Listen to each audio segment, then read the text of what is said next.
अस्सलाम वालेकुम दोस्तों। अरब ममालिक के जो कंस्ट्रक्शन कंपनियाँ इसमें तो एक ज़बरदस्त जॉब सेफ्टी का जॉब होता है, लेकिन इसके अलावा एक दूसरा भी जॉब है जो सेफ्टी जैसा जॉब है, और वो भी एक बहुत अच्छा जॉब है, और इसका नाम है WPR या वर्क परमिट रिसीवर। बहुत सारे लोग इसके बारे में जानते हैं, लेकिन बहुत सारे लोग इसके बारे में नहीं जानते।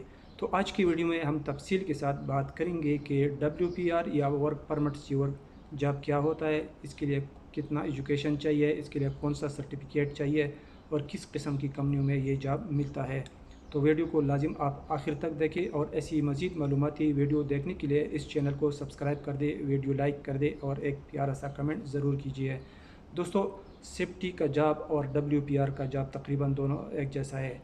सेफ्टी का काम भी यही होता है किसी प्रोजेक्ट या कंपनी में, कि जो भी काम कंपनी में होता है वो सेफ तरीके से हो, जो वर्कर काम करता है, जो लोग काम करता है, उसको कोई जानी या माली नुकसान ना हो। और इसके अलावा कंपनी में जो इक्विपमेंट चलता है, जो मशीनरी चलते हैं, या जो भी चीज़ें होते हैं, वो सही तरीके से वो ख़राब ना हो। इसी तरह WPR या वर्क परमिट रिसीवर का काम भी ये होता है। इन बड़ी कंपनियों में जो भी काम होता है, इस काम शुरू करने से पहले इस काम के लिए एक परमिट इशू किया जाता है। ये एक रिटन डॉक्यूमेंट्स होता है, एक पेपर होता है। इसी परमिट में उसी काम के हवाले से सारा डिटेल लिखा होता है कि ये कौन सा काम है, किस तारीख़ से शुरू होगा, किस टाइम से शुरू होगा, किस टाइम ख़त्म होगा, और ये किस कस्म का काम है। इस काम के दौरान कौन सा इक्विपमेंट इस्तेमाल होगा, कौन सा मशीनरी इस्तेमाल होगा, और इस काम के दौरान फिर किस किस्म की ख़तरात हो सकती है, कौन सी hazard हो सकती है, और इस hazard से और इन ख़तरात से बचने के लिए फिर क्या क्या हिफाजती इक़दामात होते हैं, और क्या क्या प्रिकॉशन लेने पड़ते हैं। तो वो पूरा का पूरा उसी परमिट में लिखा होता है। तो काम शुरू करने से पहले परमिट रिसीवर और परमिट इशूअर दो मेन बंदे होते हैं। एक परमिट रिसीवर होता है, एक परमिट इशूअर होता है। तो परमिट इशूअर जो होता है वो क्लाइंट की तरफ से एक सुपरवाइज़र होता है, और परमिट रिसीवर जो होता है वो सब कॉन्ट्रैक्टर की तरफ से एक बंदा हुआ जो परमिट को रिसीव करता है। तो ये दोनों काम की जगह जाते हैं। अब मिसाल के तौर पर अगर अभी कोई वेल्डिंग का काम हो रहा है, तो वेल्डिंग परमिट इशू करने से पहले ये दोनों वेल्डिंग की जगह जाएंगे। वहाँ पर जो वेल्डर आए हुए हैं, सबसे पहले उसको चेक करेंगे, उसकी आईडी चेक करेंगे, उसके सेफ्टी आईडी चेक करेंगे कि आया ये जो वेल्डर आया हुआ है ये काम को जानते हैं, उसके पास आईडी है या नहीं है।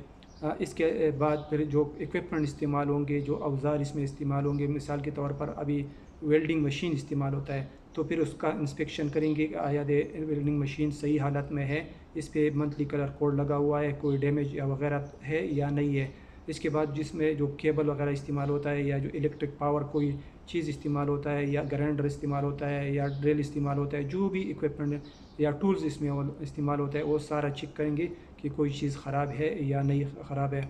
इसके बाद फिर वहाँ पर देखेंगे कि फायर एक्सटिंग्विशर वहाँ पर मौजूद है, सही हालत में है या नहीं है। खुदा न खास्ता अगर वेल्डिंग के दौरान कोई आग लग जाए, तो फिर उस आग को इसी फायर एक्सटिंग्विशर के ज़रिए फिर बुझाया जाता है। तो वो फायर एक्सटिंग्विशर वहाँ पर लाजिम मौजूद होना चाहिए सही हालत में। इसके अलावा वहाँ पर एक बंदा होता है जिसको फायर वॉच कहा जाता है, तो वहाँ पर फायर वॉच होना चाहिए। फायर वॉच एक ऐसा बंदा होता है जिसको आग बुझाने का ट्रेनिंग दिया होता है। इसके अलावा फिर वहाँ पर कोई कंबस्टिबल मटेरियल नहीं है, ऐसी मटेरियल वहाँ पर तो नहीं है वेल्डिंग के आसपास जिससे आग लग सकता है। मिसाल के तौर कोई लकड़ी हो तो वहाँ पर मौजूद नहीं है, प्लास्टिक हो गया या आयल हो गया, या इस तरह कोई चीज़ तो वहाँ नहीं है कि वेल्डिंग के दौरान वहाँ पर आग लग जाए। तो अगर कोई ऐसी चीज़ है वहाँ से वो हटाना चाहिए।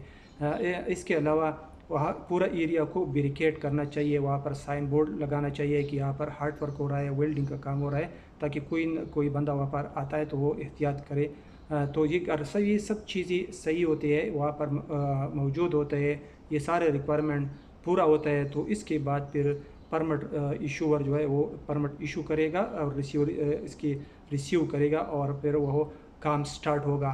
तो इस तरह हर काम के लिए यहाँ पर परमिट इशू होता है। अभी परमिट रिसीवर के लिए कितना तालीम होना चाहिए? अगर आपका तालीम FA है, BA है, जितना भी ज़्यादा है तो अच्छी बात है। लेकिन अगर आपका तालीम FA BA है तो आपको ये काम मिल सकते हैं। इसके लिए आपको इंग्लिश बोलना, लिखना और पढ़ना आना ज़रूरी है। इसके अलावा आपके पास सेफ्टी के सर्टिफिकेट जिस तरह ओशा, आयोश या अगर निबोश है फिर भी अच्छी बात है, ये सर्टिफिकेट आपके पास होना चाहिए। WPR जॉब में सबसे अच्छी जो बात है वो ये है कि जब आपको ये जॉब मिल जाए, आप कुछ महीने ये जॉब करेंगे, परमिट रिसीवर का जॉब करेंगे, तो फिर इस जॉब से आप बहुत आसानी से सेफ्टी ऑफिसर बन सकते हैं, सेफ्टी जॉब जा सकते हैं, क्योंकि दोनों का सेम काम होता है। WPR का काम ये सेफ्टी का एक पार्ट होता है, उसका एक हिस्सा है। तो जब आप WPR में काम करेंगे आपका इतना एक्सपीरियंस हो जाएगा कि आप बहुत आसानी से फिर सेफ्टी फील्ड में जा सकते हैं, सेफ्टी ऑफिसर बन सकते हैं और आप सेफ्टी का इंटरव्यू बहुत आसानी से पास कर सकते हैं। तो आजकल जितने भी लोग आते हैं वो सिर्फ सेफ्टी के बारे में सोचते हैं। आप WPR के बारे में सोचो, अगर आपको सेफ्टी जॉब नहीं मिलता तो आप WPR के लिए कोशिश करो, ये भी बहुत अच्छी जॉब है। अगर किसी कंपनी में 15 सेफ्टी ऑफिसर की ज़रूरत होती है तो उसी कंपनी में तकरीबन 10-12 WPR या परमिट रिसीवर की भी ज़रूरत होती है, और दोनों की सैलरी तकरीबन सेम होती है। सेफ्टी ऑफिसर की सैलरी थोड़ी ज़्यादा और एक प्रोफेशनल काम है। तो दोस्तों आप इस बारे में सोचें, और अगर आपको ये काम मिलता है तो एक अच्छा काम है और इसके लिए आप तैयारी करें। शुक्रिया।